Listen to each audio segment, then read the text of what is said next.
जी भीती सत्ताधारी लोकांमध्ये निर्माण झालेली आहे ती बघून आपल्याला असं म्हटलं पाहिजे, ये डर अच्छा है. आम्ही काय बोलणार आहे हे माहिती होण्याच्या आधीच हे जे बोलणार आहे ते आपल्यासाठी योग्य नाही असं माहीत असलेले लोक पोलिसांच्या शक्तीचा दुरुपयोग करत आहेत. इथे जमलेल्या पोलीस बांधवांची त्याच्यामध्ये काही चूक नाही, त्यांचा काही दोष नाही. ज्यांनी आम्हाला नोटीस दिली त्यांचा सुद्धा काही दोष नाही. ते दबावाखाली आहेत सध्या आणि त्यांना दबावाखाली राहायचं नाही आपल्याला माहिती आहे. त्यामुळे पोलीस विभागातले जे इथे ऐकायला बंधू भगिनी आलेले आहेत ते सुद्धा आपल्या इतर पोलीस कर्मचाऱ्यांना जाऊन आमचे विचार सांगतील अशी मी त्यांना विनंती करतो.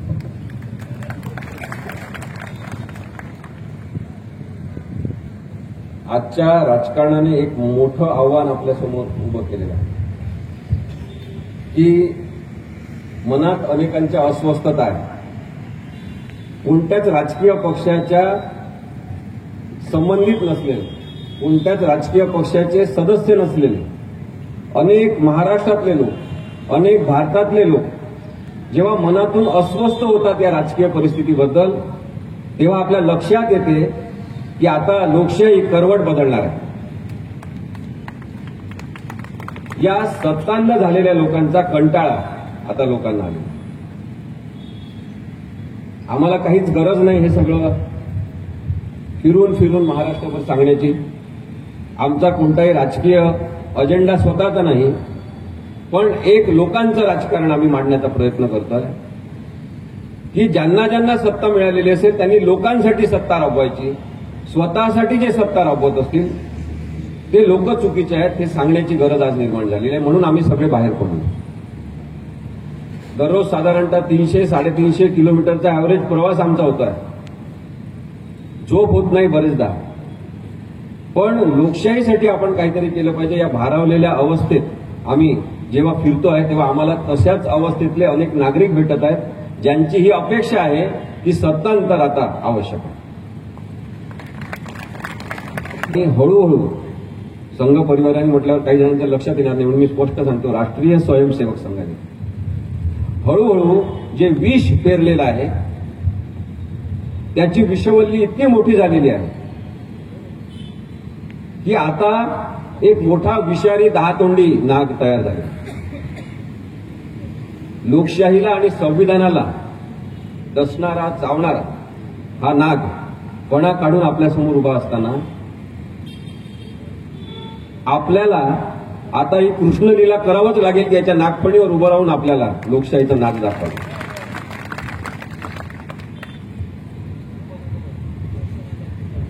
2004चं जे संकट आहे 2024 ते गुजरातमधून सुरू झालं. गुजरातच्या समुद्र किनाऱ्यावरून ते वादळ सुरू झालं. जे लोकशाही विरोधी, लोकशाहीला एखाद्या झपाट्यात घेऊन आपण काहीतरी करू शकतो याचं षडयंत्र करत करत हे वादळ पूर्ण भारतभर पसरले. आपणच काही लोकांनी काँग्रेसच्या नाकर्तेपणामुळे असेल किंवा इतर सगळ्या राजकीय पक्षांच्या भ्रष्टाचारामुळे असेल कंटाळून जाऊन यांना निवडून दिलं. यांना निवडून देण्यामागे कारण एक होतं की काँग्रेस भ्रष्टाचारी आहे, त्यामुळे आम्ही तुम्हाला निवडून देतो. तुम्ही चांगले बोलता, तुम्ही चांगले दिसता, तुम्ही चांगलं काहीतरी सांगण्याचा प्रयत्न करताय. पेट्रोलचे भाव तुम्ही कमी करणार आहे असं म्हणता. पैसा जो भारताचा घसरलेला आहे त्याचं अवमूल्यन झालेलं आहे ते तुम्ही चांगलं करणार असं म्हणता. शेतकऱ्यांना तुम्ही आधारभूत किंमत देणार असं तुम्ही 2013 मध्ये सतत म्हणत होते. त्यामुळे विश्वास ठेवला लोकांनी की हा चांगला माणूस दिसतो आणि म्हणून निवडून दिलं. आपल्याला माहिती नव्हतं की आपण एक भस्मासूर पाळतोय. आज लोकशाहीच्या डोक्यावर हा भस्मासूर बसलेला आणि भस्मासुराला कोणी हात लावू शकत नाही. तुम्ही लक्षात घ्या. ज्यांना कोणाला त्या गोष्टी माहिती असतील त्यांना माहिती आहे की भस्मासुराला कोणी मारू शकत नाही. भस्मासूर स्वतःच्याच डोक्यावर हात ठेवतो तेव्हा तो भस्मसात होतो. आणि हा भस्मासूर आता वारंवार स्वतःच्या डोक्याकडे हात लावतो. काही सामाजिक काम म्हणून हे करत नाही आहे हे सुद्धा उत्पलने आमच्या मित्रांनी आपल्याला सांगितलं. आपलं सरळ सरळ टार्गेट आहे, नागरिकांचं टार्गेट आहे की लोकशाही वाचवायची असेल तर 2024 मध्ये नरेंद्र मोदी अमित शहा, भाजप सकट या सगळ्यांना पाडायचा.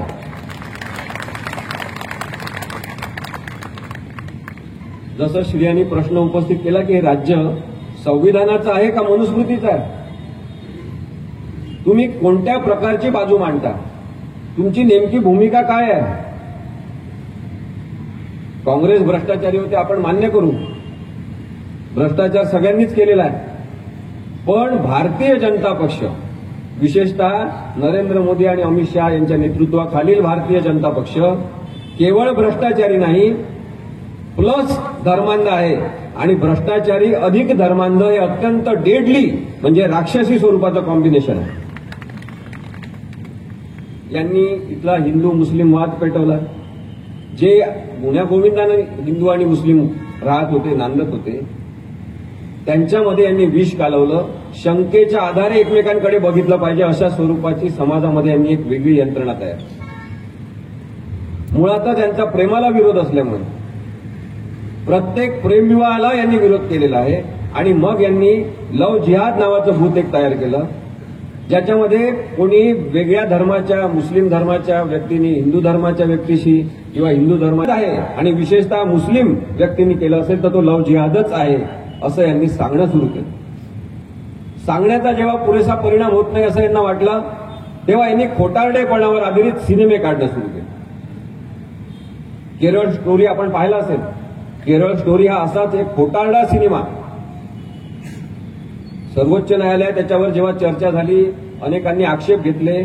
सर्वोच्च न्यायालयाने विचारलं की 30,000 मुलींचं अपहरण, 30,000 मुलींना मुस्लिम धर्मात घेऊन जाणं, 30,000 मुलींना जर पलायन करून दुसरीकडे पळून नेलेलं असेल, त्या कुठे गेल्या त्याच्यापैकी किती जणी माहीत नसेल, तर हा अत्यंत गंभीर प्रश्न आहे.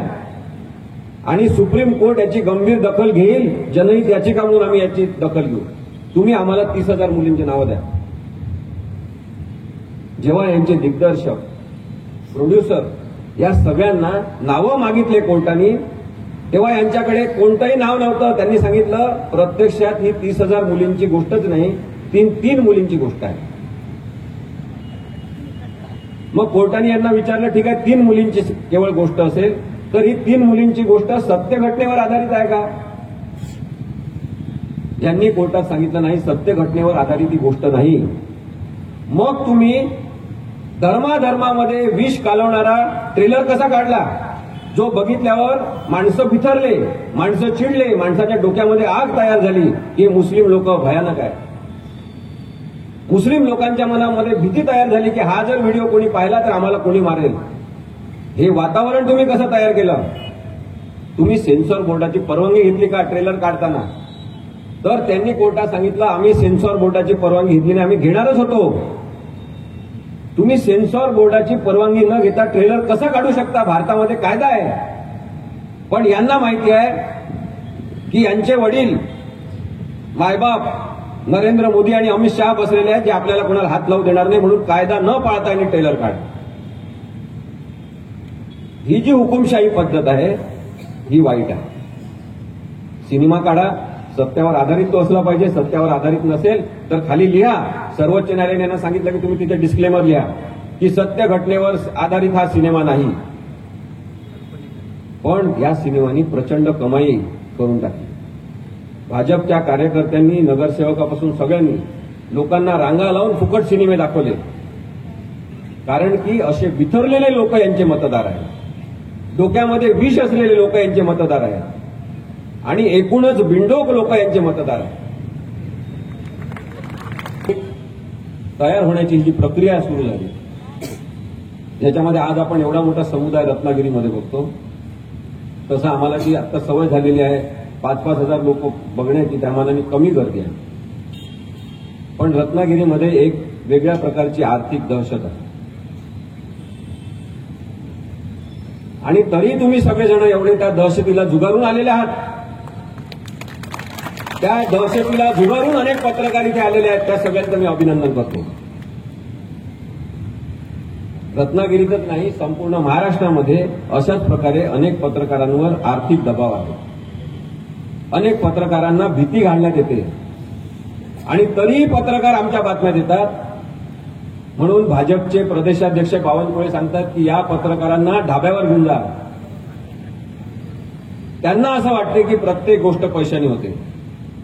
रत्नागिरीमधल्या सगळ्या नागरिकांना मला सांगायचं आहे, इथे सुद्धा एक ताकद आहे. इथे सुद्धा अशी एक भ्रमिष्ट असलेली ताकद आहे. ज्यांचा असा गैरसमज आहे की आपल्याजवळ पैसे असल्यामुळे आपण काही करू शकतो, त्या लोकांना यावेळेस पाडा. त्यांचा भाऊबंद किंवा नातेवाईक कोणी उभा राहू द्या खासदारकीच्या निवडणुकीला, त्याला पाडायचं हे तुम्ही लक्षात ठेवा. एकत्रितपणे हा लढा देण्याची गरज आहे आणि याची गरज राजकीय लोकांनी, राजकीय पक्षांनी ओळखलेली आहे. त्यामुळे आपण पाहतो की सगळे राजकीय पक्ष एकमेकांशी चर्चा करतात. आंबेडकरांना दुर्दैवाने अजूनही नक्की दिशा मिळत नाहीये. त्यांना असं वाटते की आपण वंचित बहुजन आघाडीतल्या लोकांना आपल्या सोबत ठेवून वेगळ्या प्रकारचं राजकारण करू शकू. आपली कुवत असेल त्याप्रमाणे त्यांनी जागा मागाव्या, लोकांनी त्यांच्याशी तडजोड करावी आणि त्यांनी एकत्र यावं अशी आमची त्यांना निर्भय बनवतर्फे विनंती. आंबेडकरांनी लिहिलेल्या संविधानाचा हा प्रश्न आहे. हा प्रश्न लोकशाहीचा आहे आणि म्हणून प्रकाश आंबेडकरांनी तो समजून घ्यावा. पण आम्हाला जे लोक भेटतात, आम्हाला आतापर्यंत ज्यांनी सहकार्य केलं ते सगळे आंबेडकरी चळवळीतले लोक, त्यांनी मात्र ठरवलेलं आहे की आपण आता वंचित बहुजन आघाडी असो, रिपब्लिकन पक्ष असो किंवा इतर कोणताही पक्ष असो, आपल्याला आता बाबासाहेबांच्या संविधान आणि लोकशाहीसोबत राहायचं. हा बदल दलित समाजातल्या मतदारांमध्ये झालेला आहे आणि त्याचं स्वागत करायला पाहिजे. जात याला भाजप पक्षाद्वारे जे महत्व दिलं जाते ते केवळ राजकीय दृष्टिकोनातून आणि राजकारणासाठी दिलं जातं. भाजपचा संपूर्ण विकास, भाजपचं संपूर्ण यश हे दहशत आणि हिंसा या गोष्टीवर आधारित आहे. हिंसेचा आणि भाजपच्या यशाचा फार जवळचा संबंध आहे. हिंसेच्या आधारावर गुजरातमध्ये यांनी निवडणुका जिंकल्या.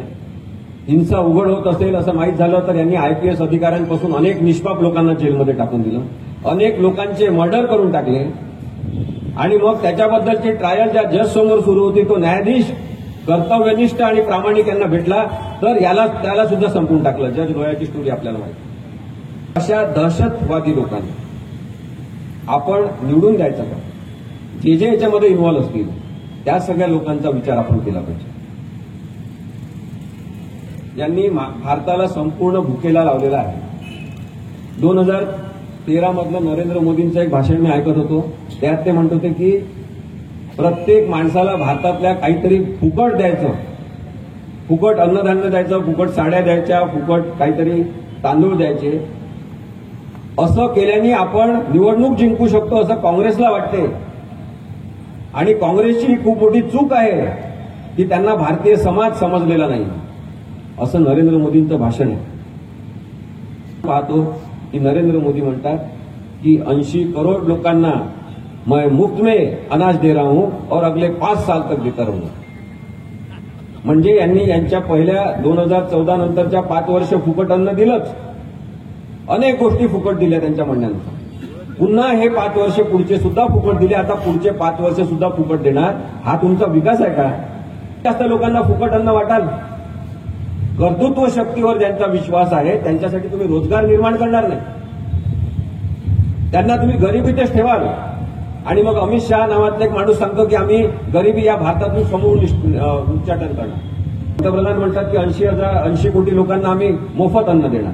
हा जो विरोधाभास आहे हा याच्यामुळे आहे की यांचा विचार नक्की आहे की आपल्याला केवळ निवडणूक जिंकायची आहे म्हणायचे. त्याचं नवीन नाव आता यांनी ठेवलं आहे गॅरंटी. आणि म्हणून आपण हे समजून घेतलं पाहिजे की ज्या पद्धतीने यांनी संविधान पायदळी तुडून लोकशाही आपल्या हातात मानगुटी धरून घेतलेली आहे, ज्याच्यामध्ये लोकांचं काहीच महत्व ठेवायचं नाही. संसदीय लोकशाही जी इनडायरेक्ट डेमोक्रेसी आहे, की लोकप्रतिनिधींद्वारा चालवलेली लोकशाही आहे, त्याच्यामध्ये एकाधिकारशाही निर्माण करायची आणि मोदी सरकार अशा जाहिराती करायच्या, गाड्या फिरवायच्या. तेव्हा आपल्याला प्रश्न पडला पाहिजे की हे मोदी सरकार आहे की भारत सरकार आहे? आपल्याला 2024च्या निवडणुकीमध्ये मतदान करायचं आहे भारत सरकार आणण्यासाठी. शिवाजी महाराजांनी जो स्वराज्याची मशाल पेटवली तीच मशाल घेऊन आम्ही फिरतो. मी कोल्हापूरला पण सांगितलं आणि आपल्यालाही हे सांगतो की आमची नम्र भावना आहे की आज छत्रपती शिवाजी महाराज असते तर ते या आमच्या आंदोलनाचे सेनापती राजे असते. वैज्ञानिक अशा प्रकारचा माणूस पंतप्रधानपदी बसल्यावर काय होते तर भारतातल्या 100 शास्त्रज्ञांनी पत्र काढलेलं आहे. भारतातल्या 100 शास्त्रज्ञांनी पत्र काढलेलं आहे की नरेंद्र मोदी आल्यापासून भारतामध्ये वैज्ञानिक दृष्टिकोन धुळीस मिळालेला आहे. 51 नुसार सायंटिफिक टेम्परामेंट म्हणजे वैज्ञानिक दृष्टिकोन वाढवणं हे प्रत्येकाचं काम, पण तसं होताना इथं दिसत नाही. जी व्यक्ती आता सत्तेत आहे त्यांना एवढी मस्ती चढलेली आहे की त्यांना त्यांच्या विरोधी कोणताही आवाज नको. विरोधी पक्षमुक्त संसद यांना पाहिजे, प्रश्नमुक्त पत्रकार आणि माध्यम यांना पाहिजे, पत्नीमुक्त संसार यांना पाहिजे. आपण या पूर्ण व्यक्तिमत्वाचा विचार केला तर आपल्याला लक्षात येईल की खरंच आपली एवढा खालचा दर्जा भारतीय लोकांचा आहे का की अशा प्रकारचा पंतप्रधान आपल्याला मिळाला.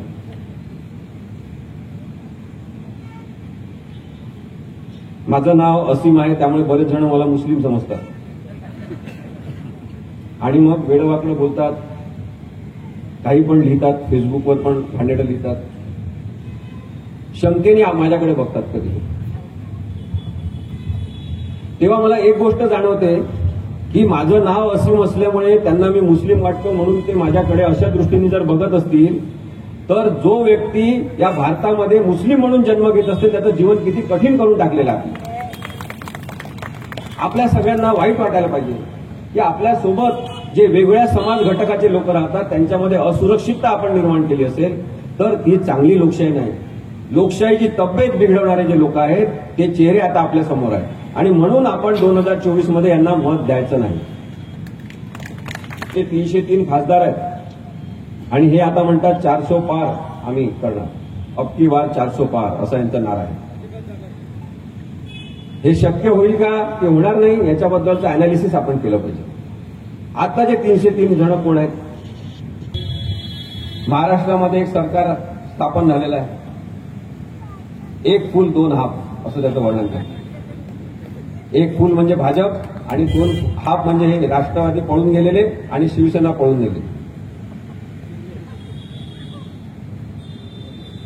जेवढे उपद्व्याप करून घटनाबाह्यता करून निवडणूक आयोगाला आपल्या हाताशी धरून आणि विधानसभेचे अध्यक्ष राहुल नार्वेकर यांना कशा पद्धतीचा निर्णय द्यायचा हे सांगून की बेकायदेशीर असू द्या घटनाबाह्य असू द्या असा निर्णय द्यायचा असं सांगून आपल्या बाजूने सगळे निर्णय घेतल्यावर उद्धव बाळासाहेब ठाकरे यांची शिवसेना एकनाथ शिंदे यांना देण्यात आली.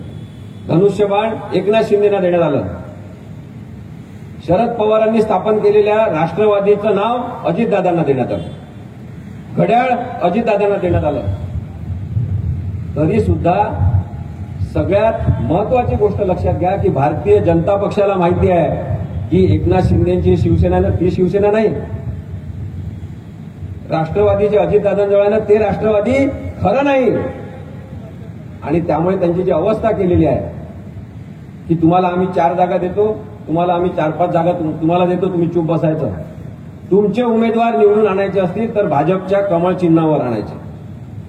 ही दयनीय अवस्था आज एकनाथ शिंदेची केलेली आहे. एकनाथ शिंदेंनी ज्यांना ज्यांना प्रॉमिस देऊन आपल्या पक्षात आणलं ते अनेक जण आता परत शिवसेना जॉईन करण्याच्या वाटेवर राष्ट्रवादी काँग्रेसमध्ये परत प्रवास करतात, शरद पवारांच्या कडे जाऊन मिळत आहेत. मला असं वाटतं की नरेंद्र मोदी असो, एकनाथ शिंदे असो, अजितदादा पवार असो यांनी मनापासून किंवा आपल्या इथले नेते असो रत्नागिरीतले ते तर अनुभवी आहेत. राष्ट्रवादी शिवसेना डबल अनुभव. या सगळ्या लोकांनी प्रामाणिकपणे जनतेसमोर येऊन माफी मागावी. भारतीय समाज मोठ्या मनाचा असतो. मनापासून माफी मागितली असेल तर माफी देतील. आपल्या धर्माचं सूत्र आहे सगळ्यांचं, मुस्लिम धर्माचं या, हिंदू धर्माचं या, बौद्ध धर्माचं या आहे, क्षमा बलस्य शक्तानाम शक्तानाम भूषणम क्षमा. तुम्ही प्रामाणिकपणे माफी मागा आणि परत जा. कोणतं तरी पद देतील म्हणून जाऊ नका, कारण की हिंदुत्वासाठी तुम्ही एकदा एकनाथ शिंदे सोबत गेलेले आहे. आम्हाला माहिती आहे ते कोणतं हिंदुत्व आहे. त्यामुळे या सगळ्या परिस्थितीचं आकलन आपल्याला काय, आपण कशा पद्धतीने सगळं समजून घेतो याच्यावर आता पुढचं राजकारण ठरणार. आणि म्हणून मला असं वाटतं की विश्वासपात्र राजकारण आपल्याला आणायचं असेल तर भारतीय संविधानाची कास धरावी लागेल आणि हे समजून घ्यावं लागेल की जातीभेद न मानण्याची शिकवण देणारं, कोणत्याही प्रकारच्या विषमता अमान्य करणारं संविधान जातीयवादी शक्ती असलेल्या भाजपकडून, राष्ट्रीय स्वयंसेवक संघाकडून जेव्हा तोडलं जाते, पायदळी तुडवलं जाते, तेव्हा आपल्याला संविधानाचं रक्षण करण्यासाठी या सगळ्या पक्षांच्या आणि ताकदींच्या विरुद्ध उभं राहता आलं. पक्षात लोकशाही संस्थांची, म्हणजे मगाशी ते संचालन करताना त्यांनी उल्लेख केला, उत्पन्नी पण उल्लेख केला, ईडी असो, सीबीआय असो, नार्कोटिक ड्रग्ज कंट्रोल ब्युरो असो किंवा पोलीस असो, एवढंच नाही तर न्यायव्यवस्थेतले काही न्यायाधीश असो, या सगळ्यांचा वापर करून ज्या पद्धतीने 10 वर्षात लोकशाही संस्थांची तोडमोड झालेली आहे, नासाडी झालेली आहे लोकशाहीची, ती आपण पाहिली तर लोकशाही शिल्लक किती राहिली असा प्रश्न आपल्याला पडतो. आणि जी काही लोकशाही शिल्लक राहिलेली आहे तीच जागा आहे आपल्याला उभं राहण्यासाठी आणि सांगण्यासाठी की आम्ही तुम्हाला आता निवडून देणार नाही. समाजामध्ये तेढ निर्माण करणाऱ्या भाजप नावाच्या प्रवृत्तीला आपण जर ओळखलं तर येत्या निवडणुकीत त्यांना हद्दपार केल्याशिवाय आपण शांत बसू शकत नाही. आणि म्हणून आमचं स्पष्ट म्हणणं आहे की आपण आता हे मतदान होईपर्यंत सगळेजण राजकीय कार्यकर्ते झाले पाहिजे. माझी वकिली आहे विश्वंभर चौधरी, यांचं पर्यावरण याबद्दलचं विश्लेषण करण्याचं काम आहे. उत्पल चंदावर एक लेखक आहेत. पण कोणी पत्रकार असेल, कोणी डॉक्टर असेल, आपण सगळ्यांनी ठरवायचं की आपण आता मतदान होईपर्यंत राजकीय कार्यकर्ते म्हणून काम करायचं आणि ते लोकशाहीसाठी आपलं काम असलं पाहिजे असं मला वाटतं. लोकांमध्ये यायला नरेंद्र मोदी आणि अमित शहा घाबरतात. त्याच वेळेस आपण पाहतो की राहुल गांधी नावाचा लीडर नेता लोकांमध्ये जातो, लोकांनाच बोलवतो, आपल्या गाडीवर बसवतो, आपल्या मांडीजवळ बसवतो आणि प्रश्न विचारायला लावतो.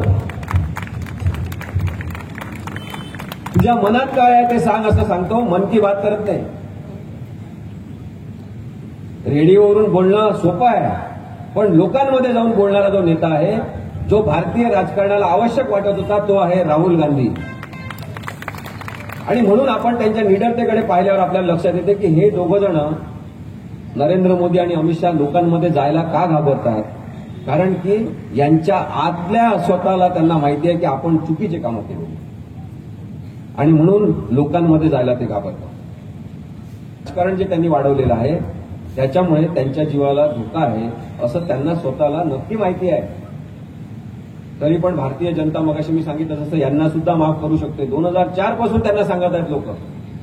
ते करण थापर यांनी इंटरव्ह्यू घेतला होता एकदा, त्यांनी पण म्हटलं मोदी जी माफी मांग लीजिए, आपने जो धर्म के आधार पर हिंसाचार किया उसके बारे में नाही मागितली यांनी. मोठ्या मनाचा माणूस असेल, लोकशाही मानणारा माणूस असेल, तोच माफी मागू शकतो. राहुल गांधींनी काही कारण नसताना त्याच्या आजीने लावलेल्या आणीबाणीबद्दल, इंदिरा गांधींनी लावलेल्या आणीबाणीबद्दल माफी मागितली. माफी मागणं भारतीय लोकांना आवडते, ती आहे भारतीय संस्कृती आणि यांना ही भारतीय संस्कृती मान्य नाही. म्हणून आपल्याला राहुल गांधींच्या मोहब्बतच्या दुकानाचा ग्राहक व्हायचा आहे. आपल्याला द्वेष आणि विषाने भरलेल्या व्यापाऱ्यांच्या दुकानात जायचं नाही. भित्रेपणा यांचा पराकोटीला गेलेला आहे. त्यामुळे स्वतःच्या पण लोकांवर देखरेख ठेवतात, वॉच ठेवतात. त्यासाठी यांनी पिगॅसिस नावाचं तंत्रज्ञान भारतात आणलं, आपण पाहिलेलं आहे. अनेक विरोधी लोकांवर तर यांनी पिगॅसिस त्यांच्यामध्ये टाकून त्यांच्या मोबाईलवर कोण बोलतात हे पाहतात. पण स्वतःचं त्यांचं ऐकणारे न्यायाधीश यांनी सोडले नाही. एवढंच नाही तर राष्ट्रीय स्वयंसेवक संघाचे मोहन भागवत यांना सुद्धा यांनी सोडलं नाही. आम्ही परवा कोल्हापूरला बसलो होतो, विश्वभरून मी, एक नेते आम्हाला सांगत होते, जुने नेते होते, ते सांगत होते की जेव्हा आमचं सरकार होतं तेव्हा अचानक आम्हाला कळलं की मोहन भागवत यांना Z+ सुरक्षा देत आहे. मग त्यांनी आम्हाला फोन केला की मला Z+ सुरक्षा का दिली. ते म्हणाले आम्हाला माहित नाही, चौकशी करून सांगतो. तेव्हाच्या गृहमंत्र्यांना त्यांनी विचारलं, त्यांनी सांगितलं आपण झेड+ सुरक्षा दिली नाही. मुख्यमंत्र्यांना त्यांनी विचारलं, मुख्यमंत्र्यांनी सांगितलं आपल्याला माहिती नाही. तेव्हा त्यांनी महाराष्ट्राच्या पोलीस संचालकांना विचारलं. पोलीस संचालक म्हणाले मी स्वतः येऊन तुम्हाला सांगतो. आणि पोलीस संचालक आले, त्यांनी सांगितलं केंद्र सरकारकडून आदेश आले यांना झेड+ सुरक्षा द्या. कशासाठी? आजही मोहन भागवत यांना कशासाठी झेड+ सुरक्षा आहे? कारण ते नजर कैदेत आहेत. मोहन भागवत राष्ट्रीय स्वयंसेवक संघाचे नजर कैदेत आहेत. आपल्याला जर वाटत असेल की इथे भाजपला मानणारे काही लोक आले असतील ऐकायला, तर समजून घ्या की तुमची मातृसंस्था जी आहे राष्ट्रीय स्वयंसेवक संघ, त्याच्या प्रमुखांवर देखरेख आणि वॉच ठेवण्याचं काम नरेंद्र मोदी आणि अमित शहा यांनी सुरू केलं.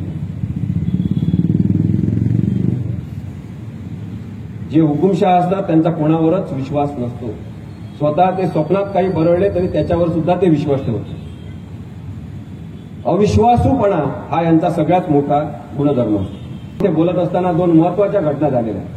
आपण ही सभा घेत असताना एक इलेक्ट्रोल बॉन्डबद्दल सर्वोच्च न्यायालयाने स्टेट बँक ऑफ इंडियाला सांगितलं की 30 जूनपर्यंत तारीख वगैरे काही वाढवून मिळणार नाही, उद्याच्या उद्या हिशोब द्यायचा. मला एक वकील म्हणून असं वाटते की जेव्हा न्यायालय असे निर्णय द्यायला लागते आणि न्यायालयाबद्दल जेव्हा एकेकाळी म्हणजे काही महिन्यांपूर्वी न्यायालयांबद्दल एक अविश्वास निर्माण झाला काही लोकांच्या मनामध्ये की असे कसे निर्णय येत आहेत, आणि आज जेव्हा असे कठोर निर्णय यायला लागलेले आहेत, तेव्हा एक समजून घ्या की हवेची दिशा बदललेली आहे. यांना उघडं नागडं केलं जाणार सर्वोच्च न्यायालयामध्ये आणि आपल्याला तेव्हा समजणार की कशा पद्धतीचा अत्यंत वाईट भ्रष्टाचार इलेक्ट्रोल बॉन्डच्या स्वरूपात त्यांनी केलेला. एक घटना आणखी घडली आता थोड्या वेळापूर्वी. सीए आणि एनआरसी बद्दल अधिसूचना यांनी काढलेली. आता नागरिकत्वाची तपासणी होणार. कुणाजवळ कागदपत्र नसतील ते भारताचे नागरिक नाही. त्यामुळे जे मुस्लिम असतील त्यांच्यासमोर आणखी मोठं आव्हान त्यांनी उभं केलेलं आहे. तुमच्याजवळ तुमच्या आईवडिलांचे, पडदादाजींचे सगळ्यांचे कागदपत्र नसतील तर तुम्ही भारतीय नाही असं सुद्धा उद्या म्हटलं जाण्याची शक्यता आहे. अर्थात आपल्याला ते नोटिफिकेशन पाहून नंतर बोलावं लागेल. त्याच्याबद्दल नक्की आपल्याला चर्चा केली पाहिजे. परंतु जे कोणी बेकायदेशीरित्या भारतात राहत असतील, बांगलादेशातून घुसलेले घुसखोर असतील, त्यांना सगळ्यांना बाहेर काढलंच पाहिजे. याच्याबद्दल कोणत्याही भारतीय लोकांच्या मनामध्ये, हिंदू, मुस्लिम, शीख, ईसाई कोणी असो, त्यांच्या मनामध्ये शंकाच नाही. पण तुमची नियत नागरिकत्व कायदा करण्यामागे साफ नाही. आणि म्हणून निवडणुकीच्या आधी आता निवडणुकीचं काय म्हणतात वेळापत्रक जाहीर होणार आणि तुम्ही आता अधिसूचना काढलेली आहे. त्याच्या मागचा उद्देश एवढाच आहे की महत्वाचे बेरोजगारीचे प्रश्न, गरिबीचे प्रश्न याच्यावर चर्चा व्हायला नको आणि अनावश्यक अशा नागरिकत्वाच्या मुद्द्यावर आता चर्चा झाली पाहिजे. हा तुमचा उद्देश. ही सुद्धा भूमिका आहे. स्पष्टपणे आम्ही सांगतो की यानंतर जे कोणतं सरकार येईल ते जर भ्रष्टाचारी असतील, ते जर चुकीचं वागत असतील, त्यांच्याबद्दल सुद्धा आम्ही बोलणार आणि त्यांना सुद्धा आम्ही प्रश्न विचारू.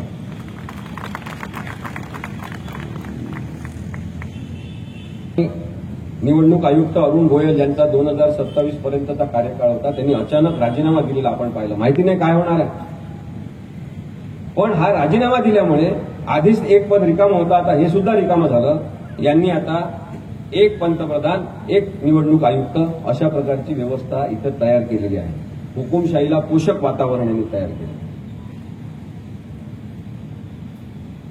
ईडी आणि ईबी म्हणजे इलेक्ट्रोल बॉन्ड, निवडणूक रोखे, यांचं जे एक दबावपूर्ण राजकारण आहे ते आपण नक्की समजून घेतलं पाहिजे. असं कायद्याचा वापर करून पक्ष फोडणं, लोकांच्या फाईल तयार करून भ्रष्टाचाराबद्दलच्या धमक्या त्यांना देणं, जेलमध्ये टाकणं, गुन्हा सिद्ध होणारा नसेल तरी सुद्धा 1000 कोटी, 5000 कोटी, 10,000 कोटी अशा प्रकारचे आरोप ठेवून त्यांना आतमध्ये टाकायचं आणि नंतर जेव्हा कोर्टामध्ये प्रश्न येतो तेव्हा सांगतात की 100 कोटीचा सुद्धा घोटाळा त्यांना दिसत नाही, 1000 कोटीचा सुद्धा घोटाळा त्यांना दिसत नाही. पण तोपर्यंत लोकांना मात्र छळलेलं असतं. कायद्याच्या भाषेमध्ये याला प्री ट्रायल पनिशमेंट म्हणतात की तुम्ही गुन्हा सिद्ध होण्याच्या आधीच त्यांना आरोपी ठरवा आणि त्यांना जेलमध्ये ठेवा 1-1 वर्ष, जसं अनिल देशमुखांना ठेवलं, जसं संजय राऊत यांना ठेवलं. दुसरं इलेक्ट्रोल बॉन्ड जे आहे ते यांचं शस्त्र आहे, ज्याच्यामध्ये हे विरोधी पक्षाची आर्थिक ताकद खिळखिळी करून टाकतात, आर्थिक कमजोर त्यांना करून टाकतात की यांच्याशी लढाई करण्याचीच ताकद होणार नाही. म्हणून उद्याचा दिवस महत्वाचा आहे की 10,000 कोटी रुपये ज्या भारतीय जनता पक्षाने निवडणूक रोख्यांच्या माध्यमातून मिळवलेले आहे त्याचा हिशोब उद्या स्टेट बँक ऑफ इंडियाला न्यायालयात सादर करायचा. समजेल की यांचा भ्रष्टाचार कसा असतो. आधी काँग्रेसचे, शिवसेनेचे, राष्ट्रवादीचे अनेक नेते काही जण भ्रष्टाचारी होते. ते डायरेक्ट भ्रष्टाचार करायचे. दिसायच्या लोकांना भ्रष्टाचार केला. हे स्मार्ट लोक आहेत. हे अशा पद्धतीने भ्रष्टाचार करतात की आपल्याला लक्षात येत नाही. कधी पीएम फंड काढतात, आपल्याला वाटते प्राईम मिनिस्टर फंड आहे, त्याच्यामध्ये डोनेशन द्या, आपण भारतावर प्रेम करतो, लोक देतात, निधी जमा होतो आणि नंतर कळते की हा तर प्रायव्हेट ट्रस्ट आहे, पंतप्रधानांना त्याच्याशी काही संबंध नाही.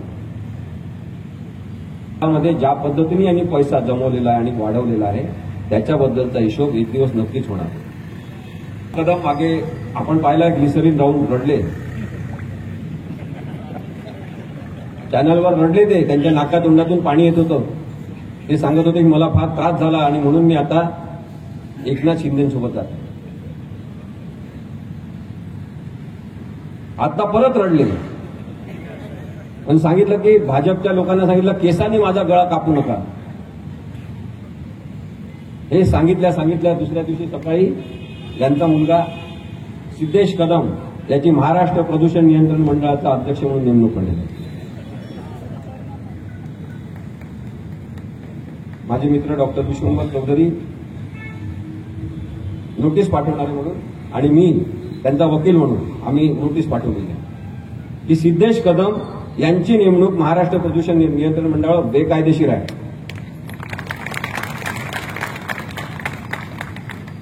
राजकीय पुनर्वसनासाठी कोणत्याही स्तराला जायचं, ज्यांची लायकी नाही, शैक्षणिक पात्रता नाही, कोणता पर्यावरणाचा अनुभव नाही, अशा व्यक्तीला पर्यावरणाचा अध्यक्ष म्हणून नेमायचं. याच्या मागचं जे षडयंत्र आहे ते आपण लक्षात घेतलं पाहिजे. पैसे कमवण्याची जी क्लुप्ती आहे ती आपण लक्षात घेतली पाहिजे. यांचा भ्रष्टाचार म्हणूनच वेगळ्या प्रकारचा आहे. रामदास कदम किती रडले तरी आता महाराष्ट्राचा त्यांच्यावर काही विश्वास बसणार नाही. राजकारण आम्ही निर्भय मनोच्या माध्यमातून सुरू केलेलं आहे. अनेकांच्या डोक्यात विचारांचं आंदोलन सुरू झालं पाहिजे. विचार आपण करू शकलो पाहिजे आणि गांधी आणि आंबेडकरांचं बोट धरूनच आपण या लोकशाहीला वाचू शकतो याचा विश्वास निर्माण झाला पाहिजे. यासाठी आम्ही काम करतो. महाराष्ट्रामध्ये फिरताना या 55-57 ज्या सभा झालेल्या आहेत त्याच्यामध्ये एक प्रचंड अंडरकरंट जो दिसतो, त्या अंडरकरंटचा एक मोठा फटका भाजपला बसणार आहे. भाजपला ही शॉक ट्रीटमेंट महाराष्ट्राची सहन होणार नाही. त्या निवडणुका जेव्हा विधानसभेच्या होतील तेव्हा तर इथे सत्तांतर नक्की आहे.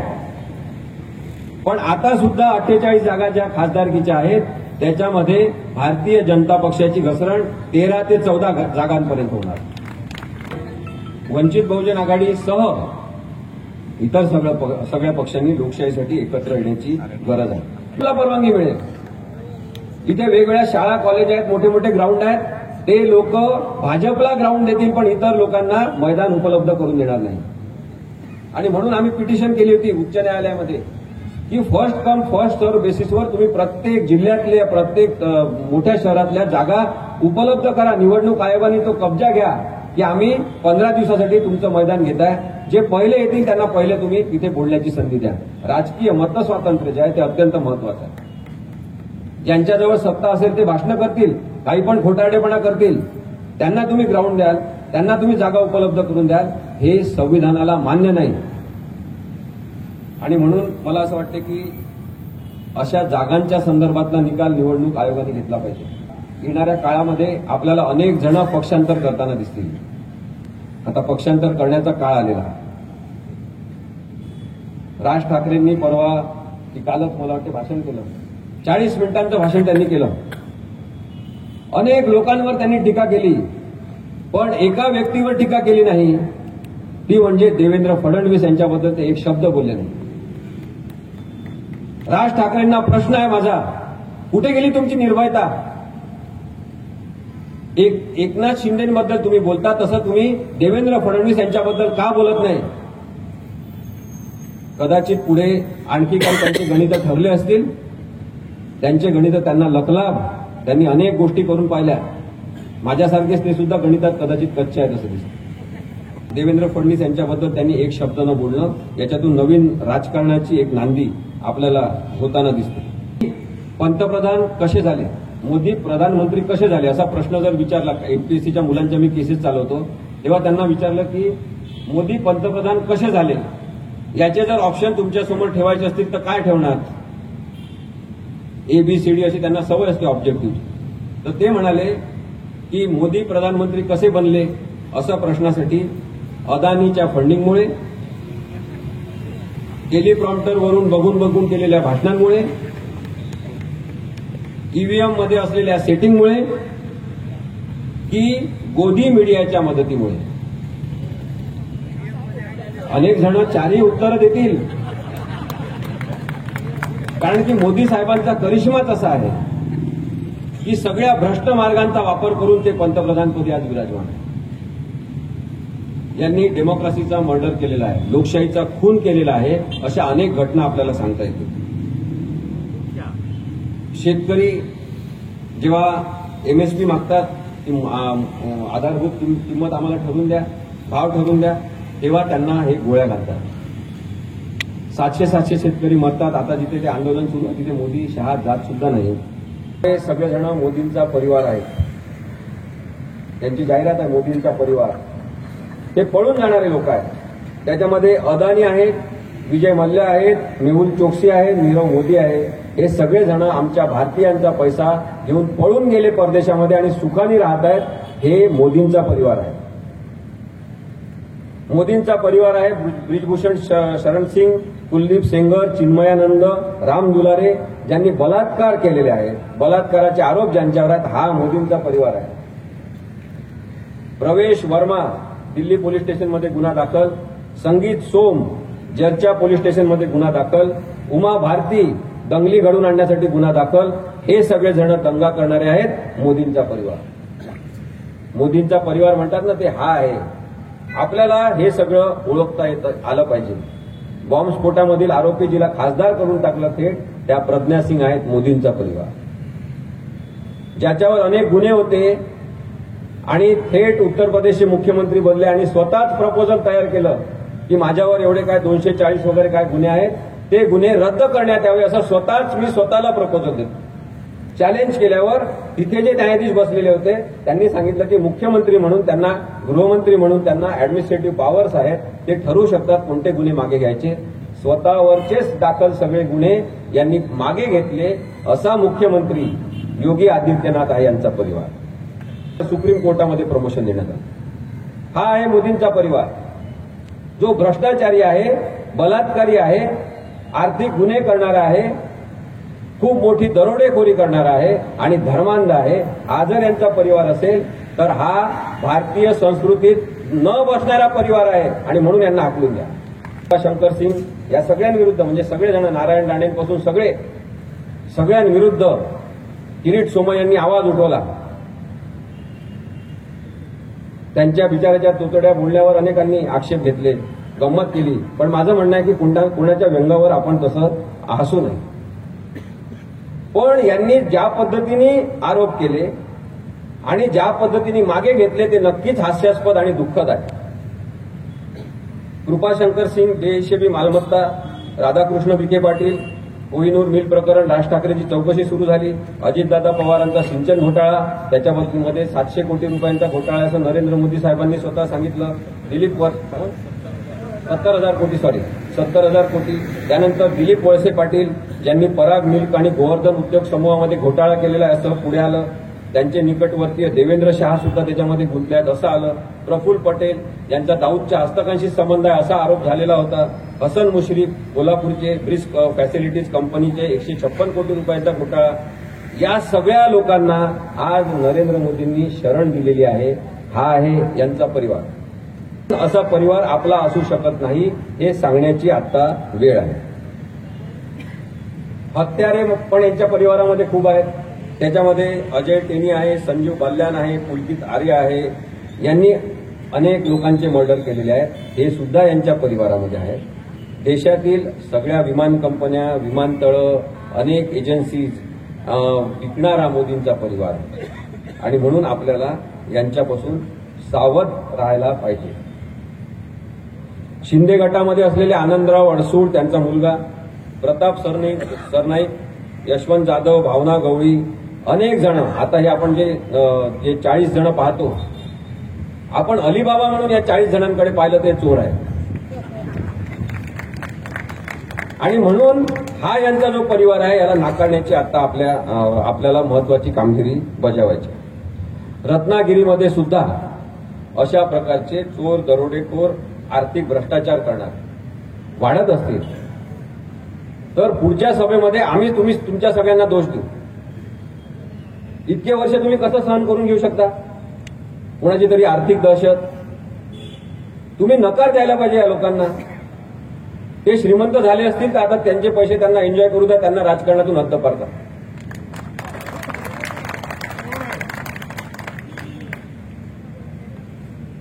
या इथे जवळच कचरा डेपो आहे, त्या कचरा अव्यवस्थापन बघून या जरा, तुम्हाला दिसते की नाही डोळ्यांनी? यांच्या दगडखाणी आहेत. तुम्ही तो चिऱ्याचा दगड किती खोदून विकणार हो? निसर्गाची हानी आहे ते कधीतरी समजून घ्या.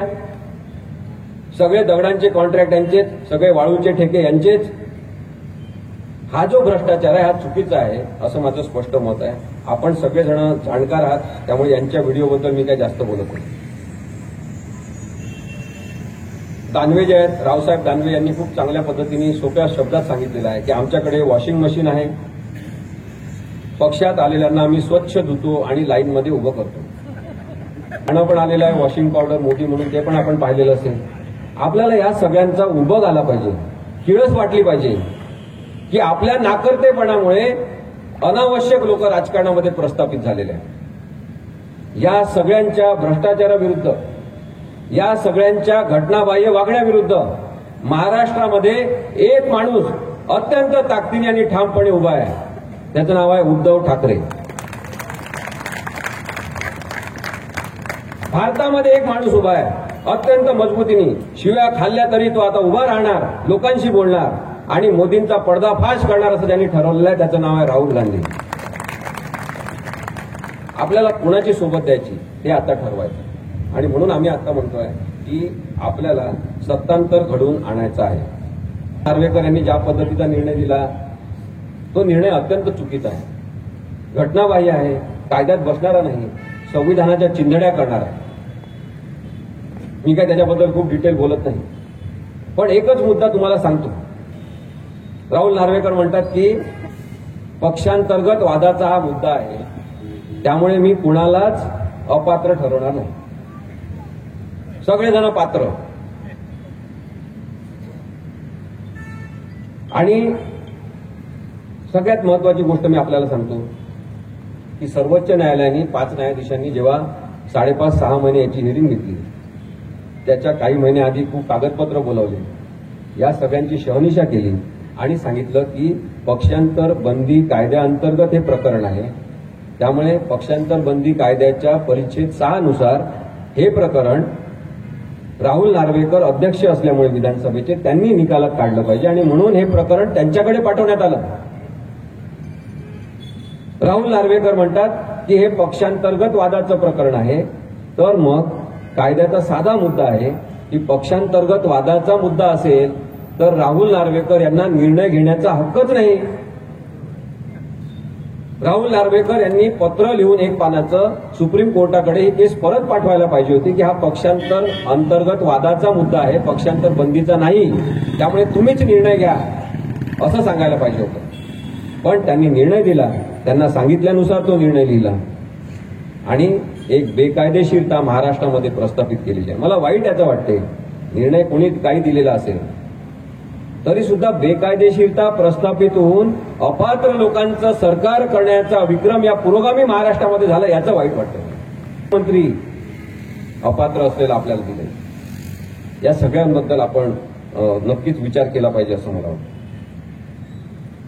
संविधानाबाबतचे विवाद कोणीच सोडवू शकत नाही अशी असह्य परिस्थिती सुप्रीम कोर्टाची आणि सगळ्या न्याय यंत्रणेची यांनी केलेली आहे. आणि त्यामुळे मला असं वाटतं की सुप्रीम कोर्टाने आता यांना प्रश्न विचारण्यात वेळ घालू नये. महत्वाची आहे. घटनात्मकता म्हणजे काय, याच्यासाठी आपल्याला इतरांच्या एकमेकांच्या तोंडाकडे पाहावं लागत असेल तर ते अत्यंत वाईट आहे. लोकशाही जी स्वैराचारात ढवळून काढलेली आहे नरेंद्र मोदी आणि अमित शहानी, हे भारतीय लोकशाहीचे आरोपी आहेत. मी स्पष्टपणे नावं घेऊन आपल्यासमोर बोलतोय की नरेंद्र मोदी आणि अमित शहा यांनी लोकशाहीसोबत फ्रॉड केलेला आहे, लोकशाहीचा विश्वासघात केलेला आहे, नागरिक म्हणून आपला सगळ्यांचा अपमान केलेला आहे. या भारतीय लोकशाहीमध्ये भारत नावाच्या राष्ट्रामध्ये संविधान लागू आहे, त्या संविधानाचा अपमान करून नरेंद्र मोदी आणि अमित शहा यांनी डॉक्टर बाबासाहेब आंबेडकरांचा अपमान केलेला. आणि म्हणूनच आज दलित, अल्पसंख्याक, मुस्लिम अशा अनेकांनी ठरवलेलं आहे की आता नरेंद्र मोदी आणि अमित शहा भाजपला मत द्यायचं नाही. आपल्या शेतकरी कामगारांनी ठरवलेलं आहे की यांना पाडायचं. मग असलेली लोकसंख्या मतदारच आहे असं समजू नका. फेसबुकवर मतं व्यक्त करणारे अनेक लोक खरोखरच आहे असं समजू नका. फेसबुकचा एक मोठा गैरवापर आपल्या मनामधला दृष्टिकोन बदलण्यासाठी केला जातो. आणि त्यामुळे जे नागरिक आपण एकमेकांना भेटतो, आम्ही सुद्धा ऑनलाईन करू शकलो होतो भाषण, तर पडदा लावा, आम्ही भाषण करतो. आम्हाला सुद्धा अनेकांनी सांगितलं कशासाठी एवढं फिरता, व्हिडिओ तयार करा आणि व्हिडिओ सगळीकडे पाठवा. पण आम्ही ठरवलं नाही, आम्हाला प्रत्येक माणसाला जाऊन भेटायचं आहे, माणसांमध्ये जाऊन बोलायचं. कारण की नरेंद्र मोदी आणि अमित शहा यांचा फेस ऑफ करायचा असल्यामुळे फेसबुकवर अवलंबून राहून चालणार नाही. मला आपल्या सगळ्यांना आवाहन करायचं आहे की धर्मांध शक्ती म्हणून नरेंद्र मोदी आणि अमित शहा या प्रवृत्तींकडे बघितलं पाहिजे. आमचा नरेंद्र मोदी आणि अमित शहांना मुळीच विरोध नाही. त्यांनी आपापल्या घरात बसावं, आम्ही त्यांच्याबद्दल बोलणार सुद्धा नाही. पण ते राजकारणामध्ये महत्वाच्या पदावर करून लोकशाहीशी खेळत असतील ते आम्हाला चालणार नाही. सगळ्यांची रत्नागिरीतल्या लोकांची, जिल्ह्यातली, इथे अनेक तालुक्यातले लोक आले, त्या सगळ्यांना मी आवाहन करतो, या सभेमध्ये आपण जे ऐकलं, आपण जे समजून घेतलं, आपल्या कानापर्यंत जे आलं आणि मनापर्यंत जे पोहोचलं ते अनेकांना जाऊन सांगा. अनेकांना सांगा की आपल्याला आता लोकशाही वाचवण्यासाठी महाविकास आघाडीला मत द्यायचं आहे. काही जण आम्हाला म्हणतात असं सांगितल्यावर की ही काय त्या राजकीय पक्षांची प्रचार सभा आहे का? ही महाविकास आघाडीची प्रचार सभा मुळीच नाही, ही लोकशाहीची प्रचार सभा. सध्या यांना निवडून द्या, यांच्या चुका झाल्या तर आपण बघून घेऊ. अशा पद्धतीने आपल्याला सत्तांतर घडून आणून आपल्याला संविधान वाचवायचं आहे, हाच उद्देश महत्वाचा ठेवला पाहिजे. मला सांगण्यात आलं 4-5 कॅमेरे दिसतात, काही पत्रकार दिसतात, त्यांचे मी मनापासून आभार मानतो की पत्रकारितेची गूज तुम्ही राखलेली आहे, अभिव्यक्ती स्वातंत्र्याचे दूत तुम्ही झालेले आहात. रत्नागिरीमध्ये असे अनेक पत्रकार असतील, त्यांची संख्या वाढवा आणि आपण जरूर लोकशाहीसाठी काम करत राहू. धन्यवाद.